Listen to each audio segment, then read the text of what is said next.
Hello everyone.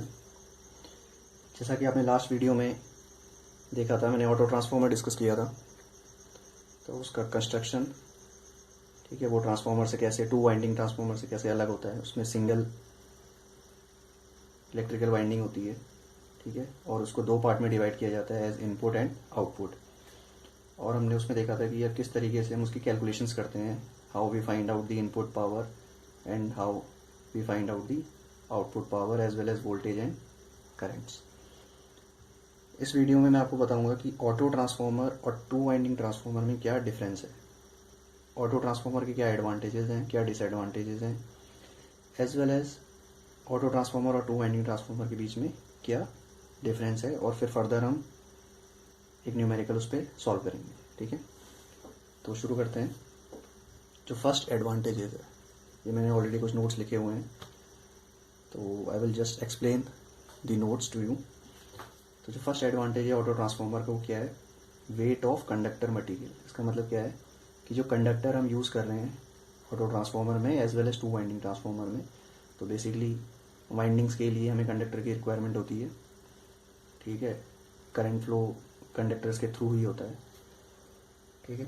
तो weight of conductor material, जितना ज़्यादा वेट होगा उतनी ज़्यादा हमें कॉस्ट लगेगी ट्रांसफार्मर की, ठीक है। उसको बिल्ड करने की कॉस्ट उतनी ज़्यादा हो जाएगी।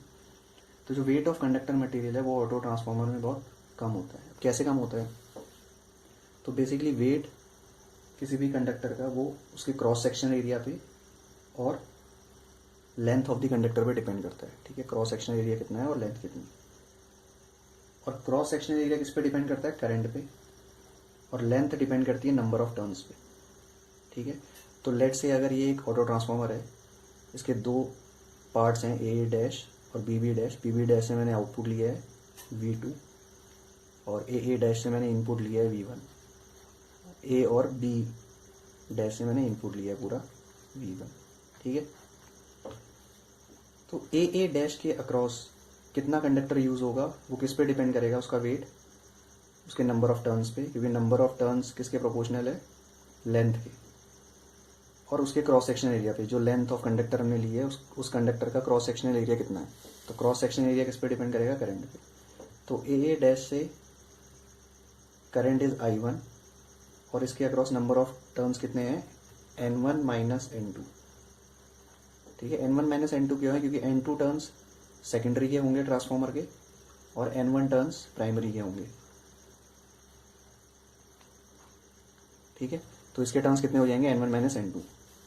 सिमिलरली बी बी डैश के अक्रॉस वेट कितना होगा, number of turns N2 into current I2 minus I1।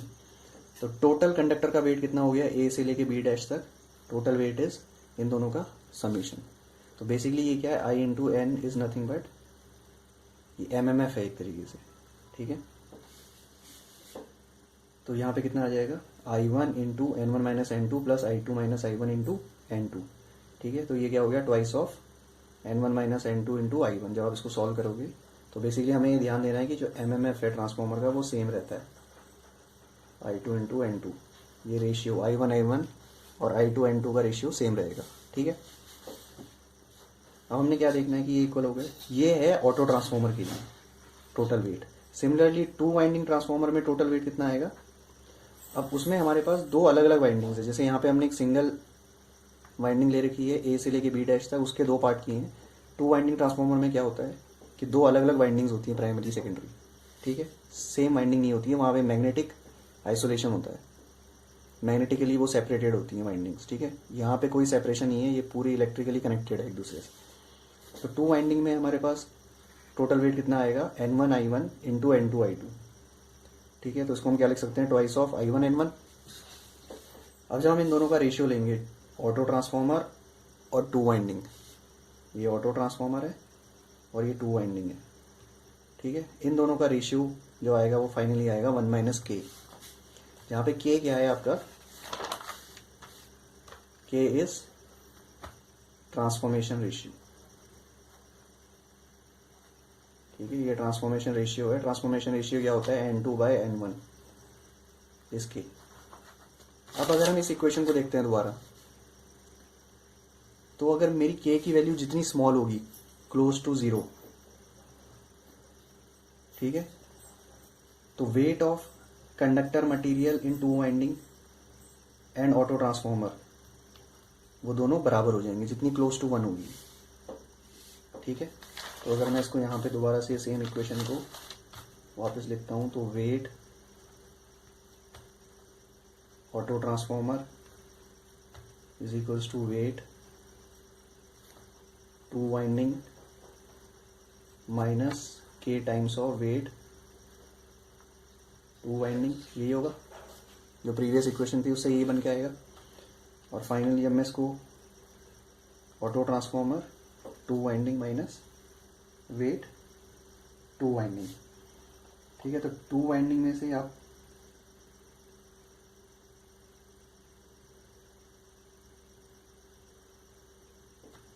To windings wait में से आप ऑटो ट्रांसफॉर्मर का वेट माइनस कर दोगे तो क्या आ जाएगा, के times weight of to winding, ठीक है। अब सेविंग कितनी हुई ये देखो, जो टू वाइंडिंग में हमने कंडक्टर यूज किया था उसमें से हमने ऑटो ट्रांसफॉर्मर के वेट को माइनस किया तो हमारे पास ये वेट बच रहा है, ठीक है। यानी कि अगर के की वैल्यू लेट से के इज 0.1 तो सेविंग कितनी हुई 10%, और अगर के हमारा 0.9 है तो सेविंग कितनी है 90%, ठीक है। यानी के की वैल्यू जितनी क्लोज टू 1 होगी उतनी सेविंग ज्यादा होगी, ठीक है। सिमिलरली अगर weight of conductor material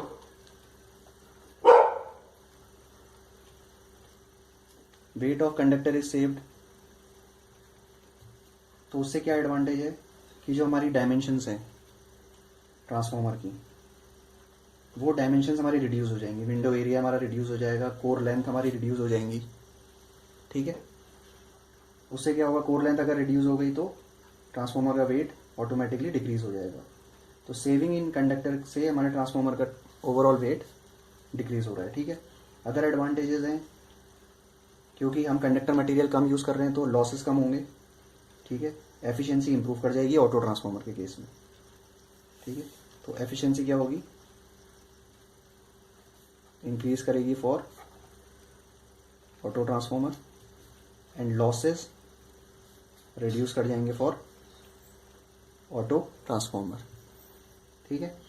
similarly जो ओमिक रेजिस्टेंस के अक्रॉस ड्रॉप होगा, वोल्टेज ड्रॉप, वो भी रिड्यूस करेगा, एज वेल एज जितने भी लीकेज फ्लक्स है, ठीक है, लीकेज रिएक्टेंस है वो भी रिड्यूस कर जाएगा इन case of auto transformer. Now let's talk about the disadvantages. अभी ये हमने एडवांटेज की बात करी थी कि बेसिकली कंडक्टर मटेरियल सेव होता है, एफिशिएंसी इंप्रूव हो जाती है, लॉसेज रिड्यूस हो जाते हैं, जितने भी वोल्टेज ड्रॉप्स, इंपीडेंस ड्रॉप्स हैं, वोल्टेज ड्रॉप्स हैं, across leakage reactance, leakage flux, leakage impedance वो रिड्यूस कर जाता है। बट डिसएडवांटेज क्या है, डिसएडवांटेज यही है ट्रांसफॉर्मेशन रेशियो।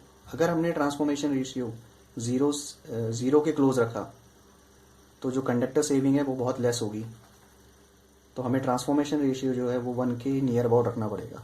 यानी कि जो रेशियो है वो यूनिटी होना चाहिए, यूनिटी के नियर अबाउट होना चाहिए for saving the conductor material, ठीक है।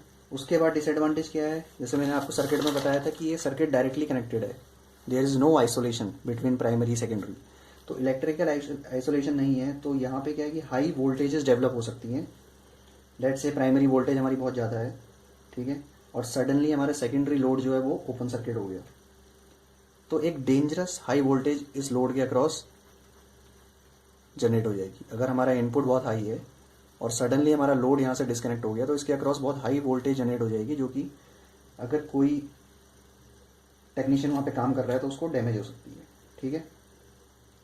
और सबसे मेन डिसएडवांटेज है short circuit during the short circuit. Short circuit current जो है वो ऑटो ट्रांसफॉर्मर में बहुत हाई होगी as compare to two winding, क्योंकि इसमें कोई भी इलेक्ट्रिकल आइसोलेशन नहीं है, it is directly connected primary and secondary windings, जिस वजह से short circuit current will be very high as compare to winding, ठीक है। तो अब यहाँ तक बात हो गई थी एडवांटेजेस और डिसएडवांटेजेस की। Now I will just give a glimpse of characteristic comparison between two winding और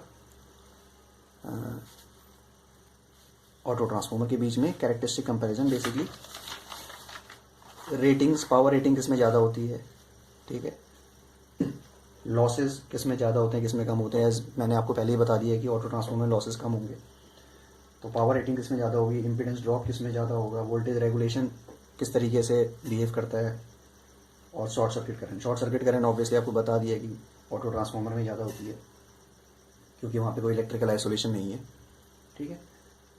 तो अब हम बात कर लेते हैं रेटिंग्स की सबसे पहले, ठीक है। तो रेटिंग्स क्या है, बेसिकली पावर रेटिंग की बात हो रही है। अब जब आप ऑटो ट्रांसफॉर्मर की बात करते हो तो ऑटो ट्रांसफॉर्मर में पावर रेटिंग इज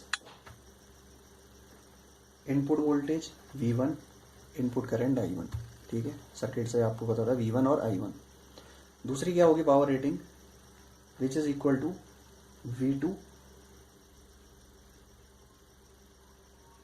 ठीक है। V2 भी बोल सकते हैं, ये सर्किट के अकॉर्डिंग, ये सर्किट है तो V2 इंटू I2 या फिर V1 इंटू I1, ये दोनों पावर सेम होनी चाहिए। ये है ऑटो ट्रांसफॉर्मर में। अब टू वाइंडिंग ट्रांसफॉर्मर में क्या होगा, टू वाइंडिंग में सेम यही ट्रांसफॉर्मर जो ऑटो ट्रांसफॉर्मर था, अगर यही टू वाइंडिंग की तरह बिहेव कर रहा होता तो ए बी जो है वो प्राइमरी है, ठीक है, टू वाइंडिंग के लिए। तो उसके अक्रॉस वोल्टेज कितनी है, V1 माइनस V2, और उसके अक्रॉस करंट कितनी है, I1। जब अगर आप इन दोनों का रेशियो लोगे तो you will get 1/1 minus K, यानी कि auto transformer power with respect to two winding power is 1/1 minus K. इससे क्या मतलब है कि के की वैल्यू 1 से लेस होगी, ठीक है, ये ओवरऑल वैल्यू 1 से ज़्यादा होगी, यानी कि ऑटो ट्रांसफॉर्मर की जो पावर है it will be greater than power rating of to winding transformer, ठीक है। सिमिलरली आप दूसरे मेथड से भी देख सकते हो, अगर आप कंसिडर करोगे V2 I2, ठीक है, V2 I2 सेकेंडरी साइड में है, तो टू वाइंडिंग की सेकेंडरी साइड में क्या आएगा, V2 और I2 माइनस I1, ये है ना। अगर यही ट्रांसफॉर्मर टू वाइंडिंग की तरह बिहेव करता तो ये प्राइमरी होता, ये सेकेंडरी होता। जब मैं सेकेंडरी ऑटो ट्रांसफॉर्मर का सेकेंडरी ट्रांसफॉर्मर से कंपेयर करूंगा तो ऑटो ट्रांसफॉर्मर के लिए पावर क्या होगी, V2 इंटू I2, और ट्रांसफॉर्मर के लिए क्या होगी, V2 into I2 minus I1। ऐसे ही प्राइमरी जब कंपेयर किया तो ऑटो ट्रांसफॉर्मर के लिए V1 इंटू I1, और टू वाइंडिंग के लिए क्या बनेगा, V1 into I1, sorry V1 minus V2 into I1, ठीक है। तो सेम ट्रांसफॉर्मर है, एक बार हम उसको ऑटो ट्रांसफॉर्मर की तरह कनेक्ट कर रहे हैं, एक बार टू वाइंडिंग की तरह कनेक्ट कर रहे हैं, और फिर कैरेक्टरिस्टिक्स को एनालाइज कर रहे हैं, ठीक है। सिमिलरली जब आप लॉसेस देखोगे तो